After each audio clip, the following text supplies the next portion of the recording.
In a world full of conventional Hollywood cliches and recurring lackluster sequels, one critic has seen it all, who can provide you with all the movie news, opinions, and reviews that could very well save humanity as we know it. This is Libby's Movie Hunt. And now, your host, Libby Hunt. I'm your host, Libby Hunt, along with Kevin E., my co-host. Hey, how you doing? Good. Oh, there we are. Now we're both on there. Oh, we are. Oh, good. Hi, everybody. This is so fun. So we're in the new studios at...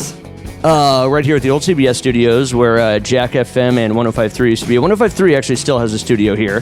This building's got a lot of history. There's been a ton of radio done here, so it's kind of an honor to be in this studio that's been completely Has refurbished. it ever been TV? It's always been radio.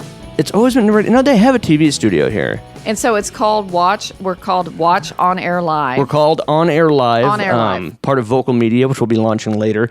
And you can find us at watchonairlive.com, streaming right now for the very first time. Watchonairlive.com. So this is going to be our new little headquarters, our new home for a while. I'm sorry our Facebook Live is so crooked. Yeah, it's kind of wonky over there. I'd say I'd fix it during the break, but we don't have any breaks today. I know, we're not going to take... We could make up our own break. Yeah, we It's our could. Deal. But, and you're dressed so nice for the occasion, Kevin, in your velvet Oh, I wanted to make sure I look good for your first show. I love it. This is so fun. Well, it's so fun to be in our new place. It looks a little more professional, I think. Oh, thank you. I like it. It looks great. This is fun. I'm proud of you. At this station, there's a lot of other podcasts, too. Or they're building that. Yeah, many other shows. There's a ton that exist right now. I'm not sure exactly how many, but they're bringing on more every day. So pretty soon you'll see all the construction they're doing on these other studios. They'll be up and running here in a couple of weeks. It's so interesting. Do you think that radio is going to be more online now? Like, this is an online radio station, basically. It's going to be more online, and people like to have the option to see it as well. But like, if I wanted to listen to this in my car, could I? Probably through cars Bluetooth. are becoming more friendly with that, but it's not perfected yet. Right, because I have a new fancy car that I can do all kinds of things with my Bluetooth, and I'm sure that at some point that will be able to happen. Well, that's one thing, that I like about my car now. It's a new 2017 vehicle. I can be listening to something like a podcast, and when I get in and turn on my car, it immediately starts playing what I was just listening to. I know, and I love that. Oh, isn't that neat? It's so mine nice. Probably will do that too. Eventually, they need a dial or a tuner that comes with your car to be able to pull up podcasts and internet radio. I know That's where it's going. It's going. It's literally the Jetsons. I feel like I'm living in the Jetsons. Oh, I love it. Now, do we have a call-in number up?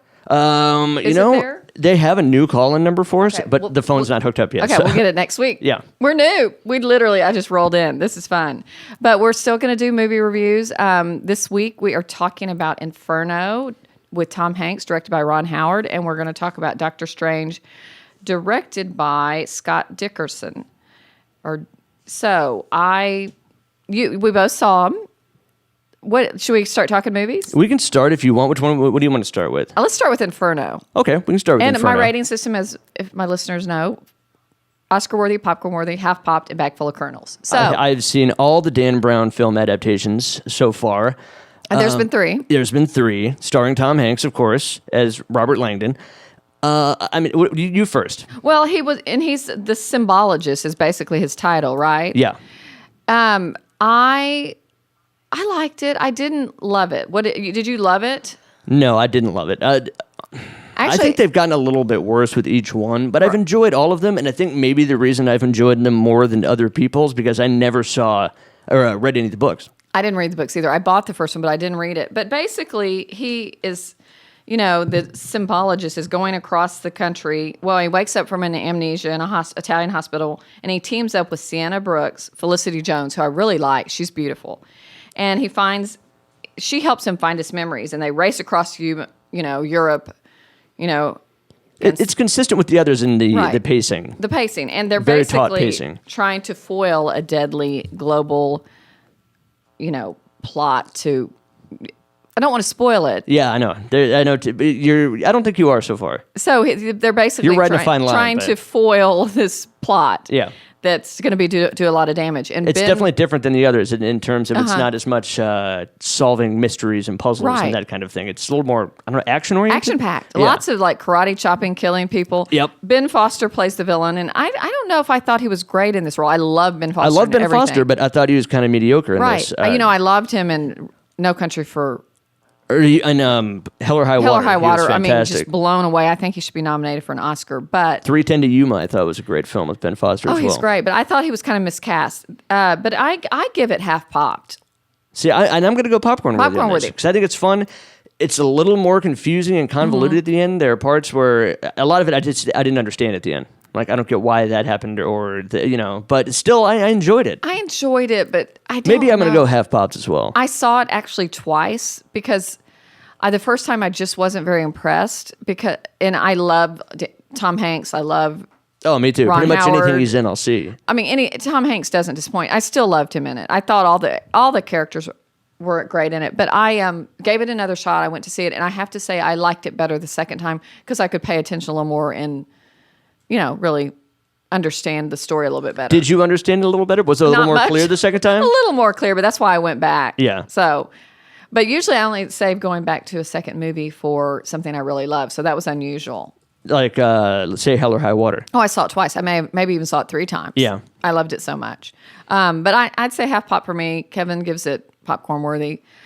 I'm close. But and we don't have a lot of great movies out right now. I'm kind of sad. I mean, one that I really wanted to see that I haven't got around to yet, and I know it's going to be one that's emotional just because of the nature of Mel Gibson films, even though he hasn't directed one in 10 years, is Hacksaw Ridge. About the kid who serves Refuses in the, to carry it's a a true weapon. story. And it's a true story.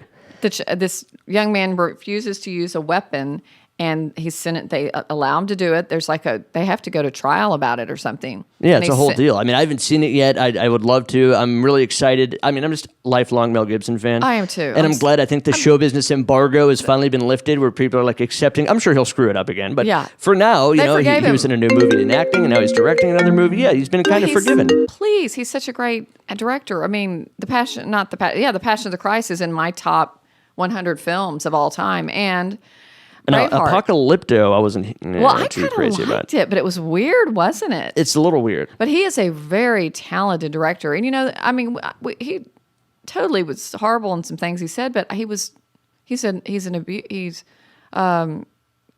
addict. And and unless an actor turns out to be like a serial murderer or something, I'm still gonna love everything they do. Right. Like I try to forget about their personal anything like know. that. I'm like I just want to enjoy the movies. I know. and so that's why I always still like Mel Gibson. Mel Gibson, or like Roman Polanski, or So you do something like that, or like a Woody Allen almost. Woody and I'm Allen, like, but I ugh. still You like all their Woody Allen. movies. I'm just like, darn. You met Woody Allen once. I didn't you? did. Yeah, I met him at the Carlisle in New York. He plays the clarinet in a band every Monday, and I sat backstage and I figured out who his manager was, and before you knew it, I was getting to meet Woody Allen, which was so fun. He was That's so awesome. quiet. The whole time he plays, he just looks down. It's really weird.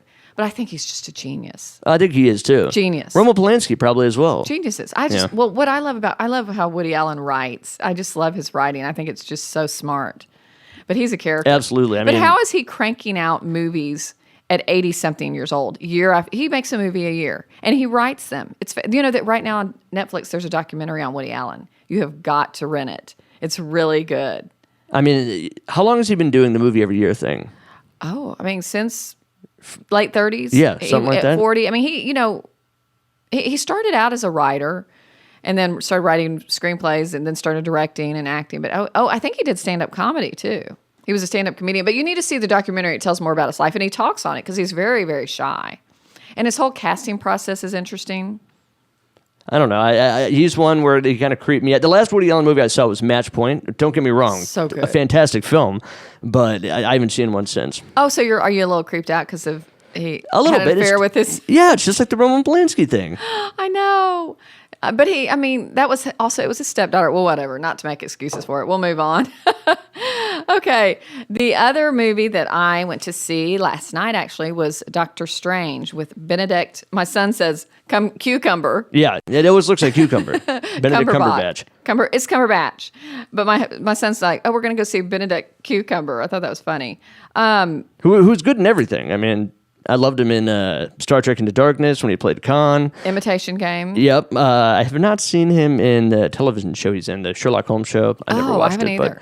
But yeah, I've always enjoyed everything I've seen him in. He's a great actor. It has Rachel McAdams, Mads Mikkelsen, Scott Derrickson directed it, which, okay, I looked him up.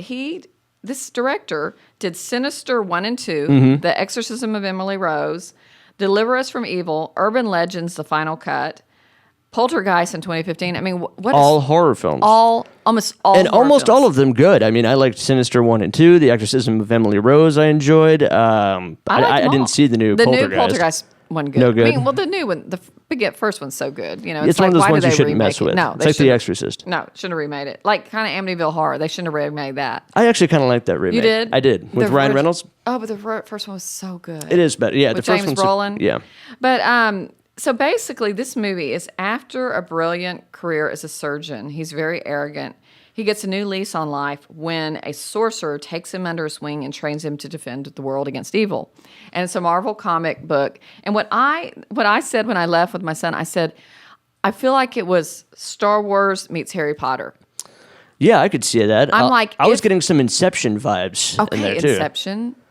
So Just on the visuals. If this is what I thought, I sat there and I thought about my nephew who's a grown man, but he loved Harry Potter. If you're a Harry Potter fan, you will love this movie. Don't you agree? Yes, and then I'm not a Harry Potter fan. Me either. So I mean, it was like a great version of Harry Potter. Do you know what I'm saying? a little more adult. Very adult, yes. Yeah. Do you call it a science? Since you're a science fiction guy, is it a science fantasy? I mean, what would you call it? That's a good point because I always used to make the argument. People always argue which is better, Star Wars or Star Trek, and I say, well, you can't compare the two because Star Trek is science fiction, Star Wars is fantasy.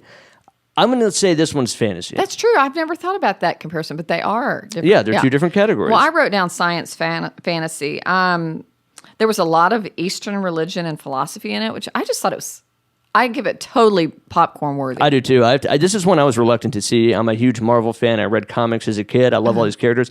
Doctor Strange was one I was never interested in. I don't get into the wizardry and sorcery. And it's a small series too. It was, yeah. It's not one that was super widely known or popular. I think it was more of an underdog kind of almost cult following comic. Yeah. But yeah, it's really enjoyable. It goes by super fast. It looks great. It's suitable, I think, for almost any age. I'm going to give it popcorn worthy for sure. And I felt, and he kind of did like Robert Downey Jr. did in his movies, the action movies, the comic book. Robert Downey Jr. Oh, the Iron Man. Iron Man, where he had the funny kind of quips. Yeah. Didn't you like every once in a while he said something kind of tongue in cheek and funny? There were some things that were, some good sarcastic humor in there. Not as cocky and arrogant as the Tony Stark character, but still, definitely. But I like humorous.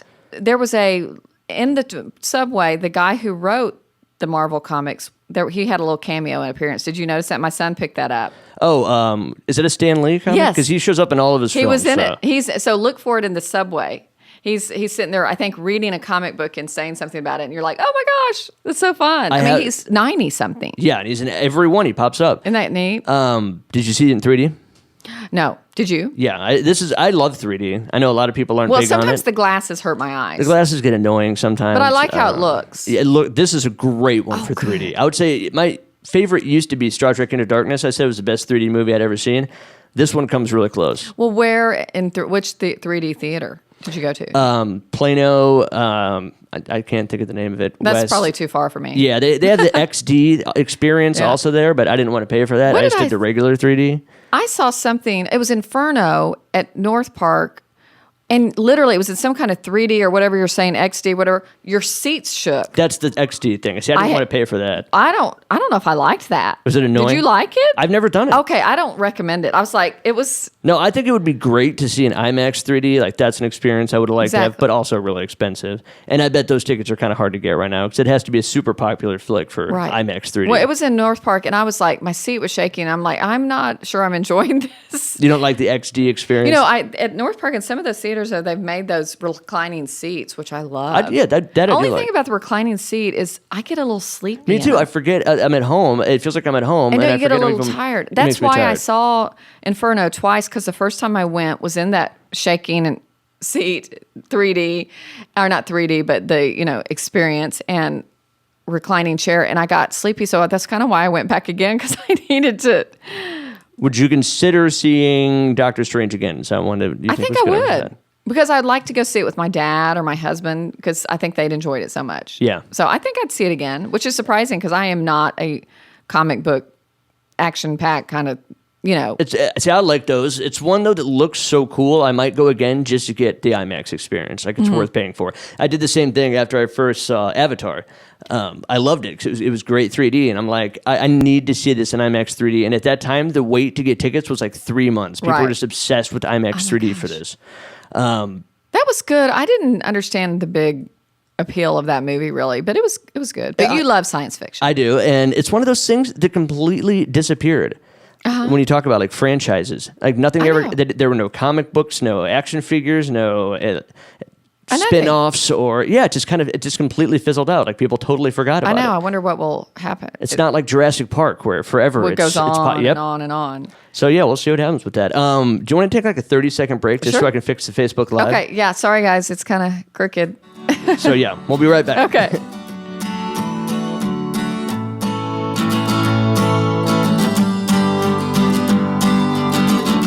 Cut. Everybody take 5. More of Libby's movie hunt coming up.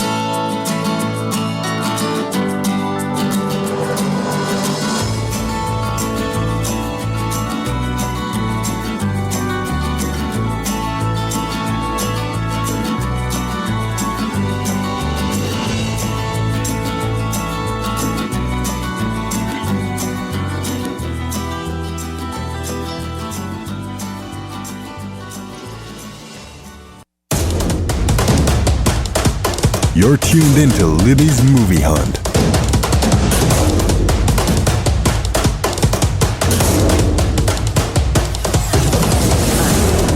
Okay, we're back. I'm Libby Hunt, your host of Libby's Movie Hunt, with my good buddy Kevin E. Hello, hello. In our new studio, and we are so excited and I still watch onairlive.com. WatchOnAirLive.com? WatchOnAirLive.com. With Type it Vocal in. Media? With Vocal Media. I'm getting used to all this webcasting stuff, which I was totally new to. Like I had to figure all this out in like 2 days. So I think I'm getting the hang of it. I wish we could take the phone and show the whole studio. See what Kevin did at Libby's Movie Hunt back here?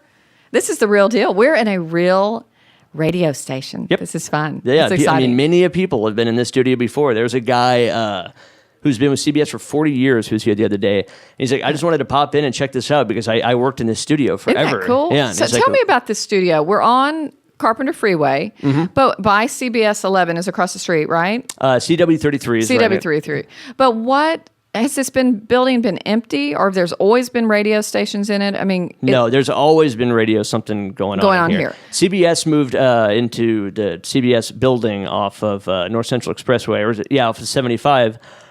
I want to say a year or two ago, and that's when they gutted everything out and took all their stuff with them. I see. And so it sat for a while, and that's when we picked it up and started moving in.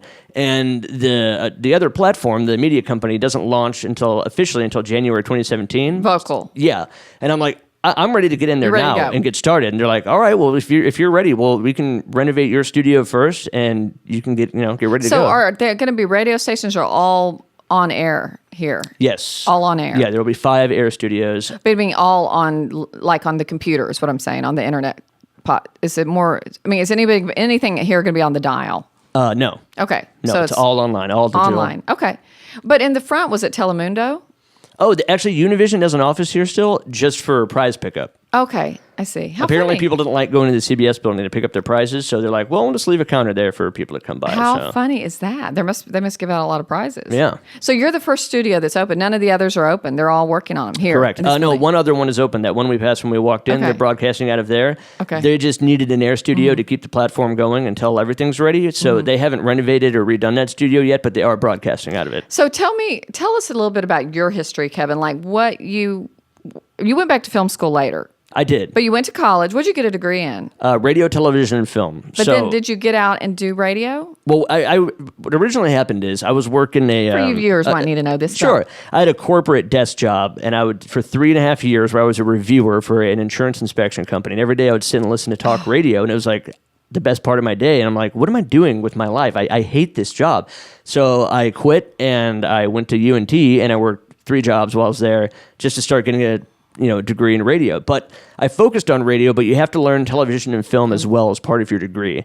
So I learned mostly radio, but still had to do film classes, and that's where I picked up a lot of that knowledge. And then my first on-air gig was there at 88.1 FM, The One, which is a jazz station. And so did you have 100,000 your watt. own, like, were you a DJ? I was a DJ, where I'd like just come you in and do a shift. put music? Each day. Yeah, and I would just play jazz music.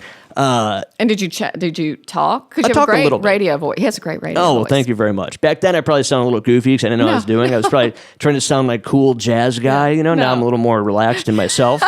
And then, I went on to be a DJ at 97.1 The Eagle for a couple of years, and I hosted my show, The Status Bro, on 1190 AM. And as the time went by, I just realized, you know what?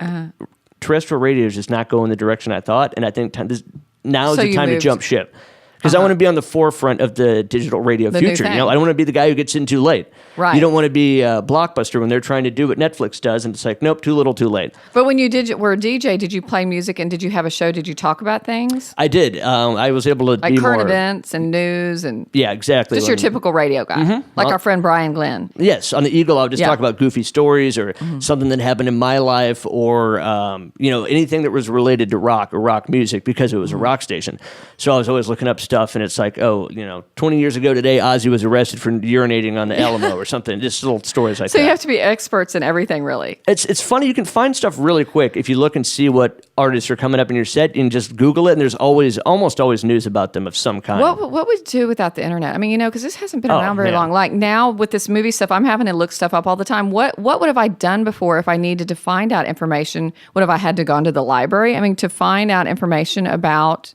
I could not have done my job without the know. internet. I mean, it would have taken me forever. I don't know how they did it back I know. before then. And I keep showing up to our show without anything because I use my phone to tape from, and I'm like, I need to bring my laptop or my iPad with me so I can look up stuff while we're talking. Because sometimes, I think DJs back in the day must have had to have prescriptions to like a ton of magazines. Yes, Or exactly. subscriptions, like to Rolling Stone or Livewire or anything like that. Because where else would you get the information have like lots that? of good bull. And your show Status Bro. So you had done this recently with Zach. Who did you do it with before that? I've always done it. Zach's one person who's been with me from the very beginning. You just had different guys come in and talk about guy things. Yeah, Isn't it basically? It started as a podcast in my apartment in how college, and then we were picked up on 1190. And we've had several cast members come and go, producers come and go. Right. Zach's the one guy who's just always been the. So, guys, the he main has the show, The Status Bro. I think it's kind of you're on a hiatus right now, right? guy. It is a little bit But they basically, you talk about guy things. guy-centric topics. Yeah. Yeah. Is it Anything from crude personal sometimes? life to girls. It can be crude for sometimes. Yeah. And your girlfriend probably doesn't like it. too She much, hates does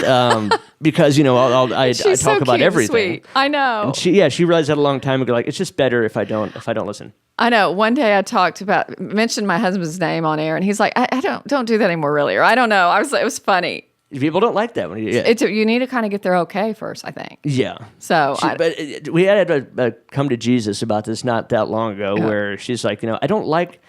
I know you don't mind your entire life being on the air, but I don't necessarily need mine on there. But I she's know. like, I know you're never going to change either. Exactly. So it's probably best if I just don't listen. But I swear, every time she does say, like, maybe I'll tune in just for a minute, she always happens to catch something bad. Oh, 90%, I'm not saying something that would get me in trouble. See- and as soon as she tunes in, then I am. But see, you kind of being a guy show, you do have to talk about relationships, and you probably need to bring up the funny male and female differences in your lives, Yeah. So, I mean, every time we have a fight, I end up talking about it on the air. Like, guess what happened? And then, she hears about it. You have to send her flowers. Yep. That's so the funny. biggest mistake I ever made, the most hot water I ever got in, was I was telling a story about her, and I accidentally used my ex-girlfriend's name in her place. And she happened to hear it. Wow. And That's bad. That was a really bad one. And That was bad. That was one of those times where she's like, it was an easy mistake, I understand. And because I'm still friends with my ex, Right. and they have similar names. Yes. And I had been talking to her right before the show because she was wanting to tune in. And so it happened to be on the computer screen in front of me. I said the wrong Well, name. that's why then. Yeah, and she's like, it doesn't bother me that much that you said the name. It just bothers me that it's me, my life's on the radio. Like, my parents can be listening to that and hear you say the wrong name, or and it's just it's Did you catch embarrassing. yourself right away? No, That you said you didn't even catch I yourself. kept talking for a minute. Then Zach goes, "You mean Elise?" And I was Oh like, my "What God. did I say?" He goes, Wow. You said Ashlyn, and I was like, "Oh my God." Well, they do. I didn't even notice. Begin with A. So Yeah, they sound similar. It was on the screen in front of me. So on your just shows, a Freudian. Freudian slip. Why I chose to do Libby's Movie Hunt and wanted, because I just think there's so much seriousness in the world. So all the shows you've done have been kind of fun, lighthearted, or have you ever done serious stuff? I've done radio. serious stuff. I'm interviewing you today, Kevin. You are. You're doing a great job. Yes. Thank you. I actually produced and co-hosted a AM political talk show for a couple of years. Okay, so you did do the serious route. And I would try to be comedic relief sometimes, but that host didn't really like it as much as others. But yeah, that show was very serious. Well, I like to listen to serious things. Like I just was listening to Rush Limbaugh in the car. I'm a huge fan of Rush Limbaugh, but I don't want to ever go there on my show. I just want to keep it fun and light, and life is short. And that's why I love movies. Not like I have a hard life at all by any means. I mean, we all have our thing, our thorn in our side, little things that are hard, but movies are an escape. I think you and I are the same in the sense that we want to have shows where people can go to get away from the serious topics. Just the serious, especially in our political. I've been on a few radio shows around town, and they want to talk about politics. I'm like, I don't want to go there. I just want to talk about entertainment. If you have to talk politics, only talk politics with somebody who has similar views to you. Right. Or else you're just going to end up blowing up. Exactly. So we're wrapping up. 5 minutes left.